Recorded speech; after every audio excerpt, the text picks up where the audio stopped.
ಎಲ್ಲರಿಗೂ ನಮಸ್ಕಾರ. ನಾನು ಪೂಜಾ. ನಿಮ್ಮೆಲ್ಲರಿಗೂ ನನ್ನ YouTube channel Art Tech by ಪೂಜಾಗೆ ಸ್ವಾಗತ ಮಾಡುತ್ತೇನೆ.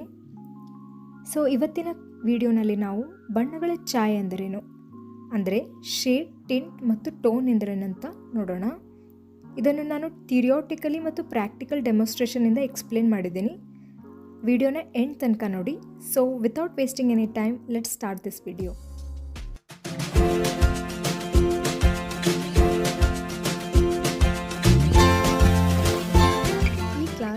ಕಲರ್ ಸೀರೀಸ್ದು ಸೆಕೆಂಡ್ ಪಾರ್ಟ್. ನೀವು ಫಸ್ಟ್ ಪಾರ್ಟನ್ನು ಇನ್ನೂ ನೋಡಿರಲಿಲ್ಲ ಅಂದರೆ ಅದನ್ನು ಮೊದಲು ನೋಡಿ. ಅದರ ಲಿಂಕನ್ನು ನಾನು ಡಿಸ್ಕ್ರಿಪ್ಷನಲ್ಲಿ ಆ್ಯಡ್ ಮಾಡಿದ್ದೀನಿ. ಇವತ್ತಿನ ವಿಡಿಯೋನ ನಾವೀಗ ಸ್ಟಾರ್ಟ್ ಮಾಡೋಣ. ಬಣ್ಣಗಳಲ್ಲಿ ಶೇಡ್, ಟಿಂಟ್ ಮತ್ತು ಟೋನ್ ಎಂತೂ ವಿಭಾಗಗಳಿರುತ್ತವೆ. ಈ ವಿಭಾಗಗಳನ್ನು ನಾವು ಒಂದೊಂದಾಗಿ ನೋಡೋಣ. ಅದಕ್ಕಿಂತ ಮುಂಚೆ ನಾವು ಹ್ಯೂ ಎಂದರೇನು ಅಂತ ಫಸ್ಟ್ ನೋಡೋಣ. ಹ್ಯೂ ಎಂದರೆ ಬಣ್ಣಗಳ ಹೆಸರು. ಉದಾಹರಣೆಗೆ red is a hue, blue is a hue. Common ಆಗಿ ಬಣ್ಣಗಳ ಹೆಸರಿಗೆ ನಾವು ಹ್ಯೂ ಅಂತ ಕರೆಯುತ್ತೇವೆ.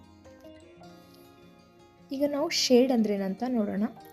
ಶೇಡ್ ಅಂದರೆ ಯಾವುದೇ ಬಣ್ಣಕ್ಕೆ ಅಥವಾ ಹ್ಯೂಗೆ ನಾವು ಬ್ಲ್ಯಾಕನ್ನು ಅಂದರೆ ಕಪ್ಪು ಬಣ್ಣವನ್ನು ಆ್ಯಡ್ ಮಾಡ್ತಾ ಹೋದಾಗ ಬರುವ ಬಣ್ಣ.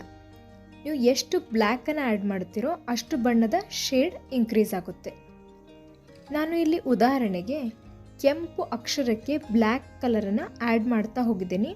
ಅದರಿಂದ ಕೆಂಪು ಬಣ್ಣದ ಶೇಡ್ ಚೇಂಜ್ ಆಗ್ತಾ ಹೋಗಿದೆ. ನಿಮಗೆ ಇದು ಅರ್ಥವಾಗಲಿಲ್ಲ ಅಂದರೆ ಇದರ ಪ್ರಾಕ್ಟಿಕಲ್ ಡೆಮೋನ್ಸ್ಟ್ರೇಷನನ್ನು ನಾನು ಈ ವಿಡಿಯೋದ ನೆಕ್ಸ್ಟ್ ಪಾರ್ಟ್ನಲ್ಲಿ ಹೇಳಿದ್ದೀನಿ. ಅಲ್ಲಿ ನಿಮಗೆ ಪೂರ್ತಿಯಾಗಿ ಇದು ಅರ್ಥವಾಗುತ್ತದೆ. ಈಗ ನಾವು ಟಿಂಟ್ ಅಂದ್ರೇನಂತ ನೋಡೋಣ. ಯಾವುದೇ ಬಣ್ಣಕ್ಕೆ ಅಥವಾ ಹ್ಯೂಗೆ ವೈಟ್ ಕಲರನ್ನು ಆ್ಯಡ್ ಮಾಡ್ತಾ ಹೋದಾಗ ಬರುವ ಬಣ್ಣವನ್ನು ನಾವು ಟಿಂಟ್ ಅಂತ ಹೇಳ್ತೀವಿ. ಯಾವುದೇ ಕಲರಿಗೆ ಬಹಳ ವೈಟ್ ಕಲರನ್ನ ಆ್ಯಡ್ ಮಾಡಿದರೆ ಅದನ್ನು ನಾವು ಮೋರ್ ಟಿಂಟ್ ಅಂತ ಹೇಳ್ತೀವಿ. ನಾವು ಕಡಿಮೆ ಬಣ್ಣವನ್ನು ಆ್ಯಡ್ ಮಾಡಿದರೆ ಅದು ಲೆಸ್ ಟಿಂಟ್. ಇಲ್ಲಿ ನಾನು ಉದಾಹರಣೆಗೆ ಕೆಂಪು ಅಕ್ಷರಕ್ಕೆ ವೈಟನ್ನು ಆ್ಯಡ್ ಮಾಡ್ತಾ ಹೋಗಿದ್ದೀನಿ. ಅದರಿಂದ ಕೆಂಪು ಬಣ್ಣದ ಟಿಂಟ್ ಇನ್ಕ್ರೀಸ್ ಆಗ್ತಾ ಹೋಗಿದೆ. ಈಗ ಲಾಸ್ಟ್ ಒನ್ ಟೋನ್. ಇದು ಕೂಡ ಸೇಮ್ ಶೇಡ್ ಮತ್ತು ಟಿಂಟ್ ಹಾಗೇನೆ. ಇದರಲ್ಲಿ ಯಾವುದೇ ಬಣ್ಣಕ್ಕೆ ಅಥವಾ ಹ್ಯೂಗೆ ಗ್ರೇ, ಬೂದಿ ಕಲರನ್ನು ಆ್ಯಡ್ ಮಾಡ್ತಾ ಹೋದಾಗ ಬರುವ ಬಣ್ಣ. ಇಲ್ಲಿ ನಾನು ಉದಾಹರಣೆಗೆ ಕೆಂಪು ಅಕ್ಷರಕ್ಕೆ ಗ್ರೇ ಕಲರನ್ನು ಆ್ಯಡ್ ಮಾಡ್ತಾ ಹೋಗ್ತಾ ಇದ್ದೀನಿ. ಅದರಿಂದ ಕೆಂಪು ಬಣ್ಣದ ಟೋನ್ ಇನ್ಕ್ರೀಸ್ ಆಗ್ತಾ ಹೋಗಿದೆ. ಈಗ ಇದರ ಪ್ರಾಕ್ಟಿಕಲ್ ವರ್ಷನನ್ನು ನೋಡೋಣ ನಾವು. ಇದರಿಂದ ನಿಮಗೆ ಇದು ಇನ್ನೂ ಚೆನ್ನಾಗಿ ತಿಳಿಯುತ್ತೆ. ಈಗ ನಾನು ಇಲ್ಲಿ ಈ ಎರಡು ಕಲರ್ಸನ್ನು ತೆಗೆದುಕೊಂಡಿದ್ದೇನೆ ಡೆಮೋನ್ಸ್ಟ್ರೇಷನ್ ಮಾಡಲು, ರೆಡ್ ಮತ್ತು ಬ್ಲೂ ಕಲರ್ಸನ್ನು. ಈಗ ನಾನು ಎರಡು ಕಲರ್ ವೈಟ್ ಮತ್ತು ಬ್ಲ್ಯಾಕನ್ನು ತೆಗೆದುಕೊಳ್ತೀನಿ ಟಿಂಟ್ ಮತ್ತು ಶೇಡ್ ಮಾಡಲು. ಈಗ ನಾನು ಈ ಎರಡು ಕಲರ್ಸನ್ನು ಇಲ್ಲಿ ತೆಗೆದುಕೊಂಡಿದ್ದೇನೆ. ಈಗ ನಾವು ಫಸ್ಟು ಶೇಡ್ ಮಾಡೋಣ. ಶೇಡ್ ಮಾಡಲು ನಾನು ಇಲ್ಲಿ ಸ್ವಲ್ಪ ರೆಡ್ ಕಲರನ್ನು ತೊಗೊಂಡಿದ್ದೀನಿ. ಅದಕ್ಕೆ ಸ್ವಲ್ಪನೇ ಬ್ಲ್ಯಾಕನ್ನು ಆ್ಯಡ್ ಮಾಡ್ತಾ ಇದ್ದೀನಿ. ಈಗ ಬ್ಲ್ಯಾಕ್ ಆ್ಯಡ್ ಮಾಡ್ತಿದ್ದಾಗ ಅದರ ಕಲರ್ ಚೇಂಜ್ ಆಗ್ತಾ ಹೋಗ್ತಾ ಇದೆ.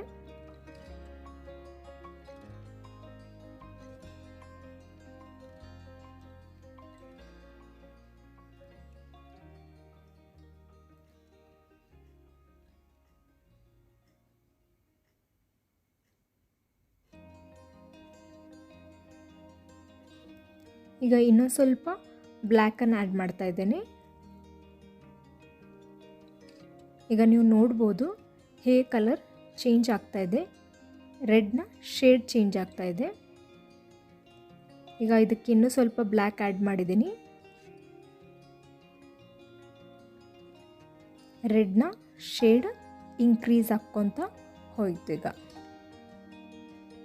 ಈಗ ಬ್ರಷನ್ನು ಫುಲ್ ಕಂಪ್ಲೀಟಾಗಿ ತೊಳೆದ ಕೂಡಲೇ ನಾನು ಸೇಮನ್ನು ಬ್ಲೂ ಕಲರ್ಗೂ ಮಾಡಿ ತೋರಿಸ್ತಾ ಇದ್ದೀನಿ. ಈಗ ಸ್ವಲ್ಪ ಬ್ಲೂ ಕಲರ್ ತೊಗೊಂಡಿದ್ದೀನಿ. ಅದಕ್ಕೆ ಸ್ವಲ್ಪನೇ ಬ್ಲ್ಯಾಕ್ ಆ್ಯಡ್ ಮಾಡಿದ್ದೀನಿ.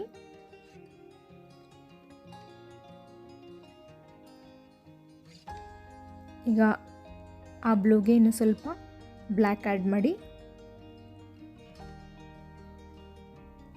ಇದರ ಕಲರ್ಗೆ ಚೇಂಜ್ ಆಯಿತು.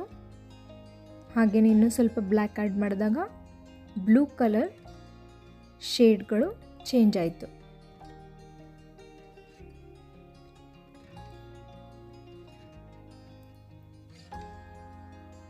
ಈಗ ನಾವು ಟಿಂಟನ್ನು ನೋಡೋಣ. ಟಿಂಟ್ ಮಾಡಲು ಸ್ವಲ್ಪ ರೆಡ್ ಕಲರ್ಗೆ ನಾನು ವೈಟನ್ನು ಆ್ಯಡ್ ಮಾಡ್ತಾ ಇದ್ದೀನಿ.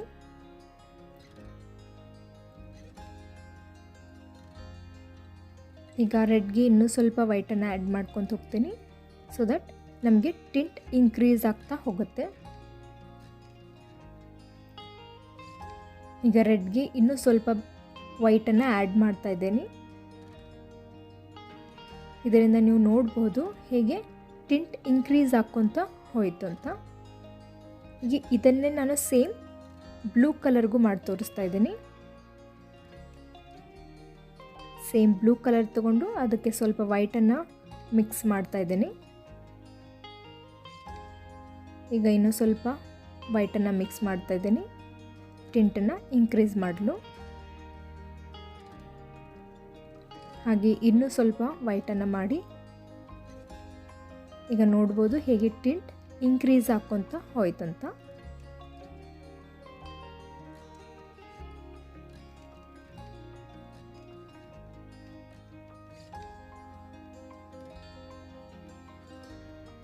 ಈಗ ಫಸ್ಟ್ ನಾವು ಗ್ರೇ ಕಲರ್ ಕ್ರಿಯೇಟ್ ಮಾಡಲು ಬ್ಲ್ಯಾಕ್ ಮತ್ತು ವೈಟನ್ನು ಮಿಕ್ಸ್ ಮಾಡ್ತಾ ಇದ್ದೀನಿ. ಇಲ್ಲಿ ನಮಗೆ ಗ್ರೇ ಕಲರ್ ಸಿಗ್ತಾ ಇದೆ.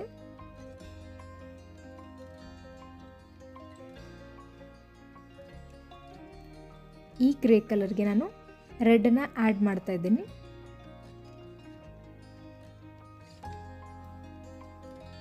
ನೀವು ನೋಡ್ಬೋದು ಈ ಕಲರ್ ಫುಲ್ಲಿ ಡಿಫ್ರೆಂಟ್ ಆಗಿದೆ ಶೇಡ್ ಮತ್ತು ಟಿಂಟ್ಗಿಂತ.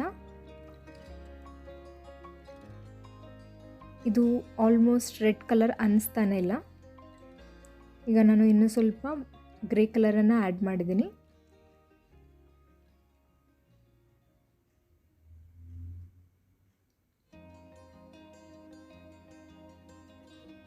ಈಗ ನೀವು ನೋಡ್ಬೋದು ಹೇಗೆ ಟೋನ್ ಇನ್ಕ್ರೀಸ್ ಆಗೋಂತ ಹೋಯ್ತಂತ. ಇದೇನೇ ನಾನು ಸೇಮ್ ಡೆಮೋನ್ಸ್ಟ್ರೇಷನ್ ಬ್ಲೂ ಕಲರ್ಗೂ ಮಾಡ್ತಾ ಇದ್ದೀನಿ.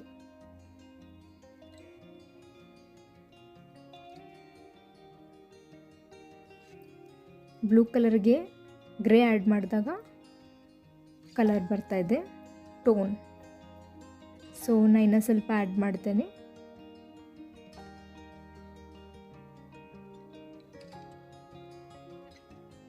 ಇದರ ಬ್ಲೂ ಕಲರ್ ಟೋನ್ ಇನ್ಕ್ರೀಸ್ ಆಕ್ಕೊತ ಹೋಯಿತು.